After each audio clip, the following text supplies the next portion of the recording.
ആദിവാസികൾക്ക് ഓണവീടൊരുക്കി സാമൂഹിക പ്രവർത്തക doctor MS Sunil teacher. ഭവനരഹിതരായി കുടിലുകളിൽ കഴിയുന്ന നിരാലംബർക്ക് കുമാരി മാത്യുവിന്റെ സഹായത്താൽ ലാഹ മഞ്ഞത്തോട് ആദിവാസി ഉന്നതിയിൽ ചിഞ്ചു രമേശിനും കുടുംബത്തിനുമാണ് വീട് നിർമ്മിച്ചു നൽകിയത്. വീടിന്റെ താക്കോൽദാനവും ഉദ്ഘാടനവും കേരള ജലവിഭവ വകുപ്പ് മന്ത്രി മോൻസ് ജോസഫ് നിർവഹിച്ചു.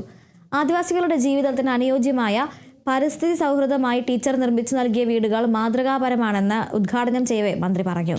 2 നിലകളിലായി 3 മുറികൾ, അടുക്കള, ഹാള്, ശുചിമുറി, വരാന്ത എന്നിവയടങ്ങിയ പരിസ്ഥിതി സൗഹൃദമായ വീടാണ് നൽകിയിട്ടുള്ളത്. ചടങ്ങിൽ forest range officer Shuhaib, deputy forest officer Benzy Lal എന്നിവരും പങ്കെടുത്തു.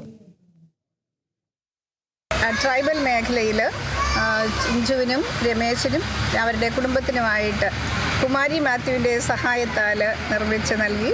അപ്പോൾ എല്ലാവരും സ്വന്തം വീട്ടിൽ സ്വന്തം വീടെന്നുള്ള സങ്കല്പത്തിൽ കഴിയുമ്പോൾ ഇവർക്ക് സ്വന്തമായിട്ടൊരു വീട്, 3 മുറികളും അടുക്കളയും ഹാളും ബാത്റൂമും സിറ്റൗട്ടും ഒക്കെ അടങ്ങിയ നല്ലൊരു വീട്, 2 നിലകളിലായിട്ട് ആനശല്യമില്ലാതെ വന്യമൃഗങ്ങളിൽ നിന്ന് രക്ഷപ്പെടാൻ വേണ്ടിയുള്ള ഒരു വീട്, പരിസ്ഥിതി സൗഹൃദമായ ഒരു വീട് ഓണസമ്മാനമായിട്ട് നൽകുന്നു.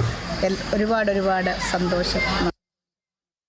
ഒരുപാട് സ്ഥലങ്ങളിൽ വീട് വയ്ക്കുന്ന ചടങ്ങുകളിൽ ഞാൻ ടീച്ചറുടെ കൂടെ പങ്കെടുത്തിട്ടുണ്ട്.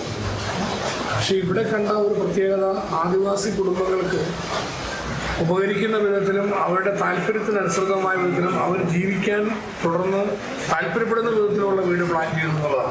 നമ്മുടെ പൊതുജീവിതത്തിലേക്കും സാമൂഹിക ജീവിതത്തിലേക്കും കൊണ്ടുവരാൻ കഴിയുന്ന വിധത്തിലുള്ള ഒരു സാമൂഹിക മാറ്റം സമൂഹത്തിലുണ്ടാകണം. ഈ ആദിവാസികളുടെ സംരക്ഷണത്തിന് വേണ്ടി ആവിഷ്കരിച്ച പദ്ധതികളെല്ലാം വിഭാവനം ചെയ്യുന്നത് അങ്ങനെയാണ്. പാനലിൽ ചിന്തിക്കുമ്പോൾ സർക്കാർ സംവിധാനങ്ങളൊന്നും ഫലപ്രദമാകുന്ന ഒരു അപര്യാപ്തമായി നിൽക്കുമ്പോൾ ടീച്ചറെ പോലെയുള്ള മനുഷ്യസ്നേഹികളായ ആളുകൾ ചെയ്യുന്ന വലിയൊരു ജീവകാരുണ്യ പ്രവർത്തനമാണ് ഇവിടെ ഇപ്പോൾ യാഥാർത്ഥ്യമായിട്ടുള്ളത്.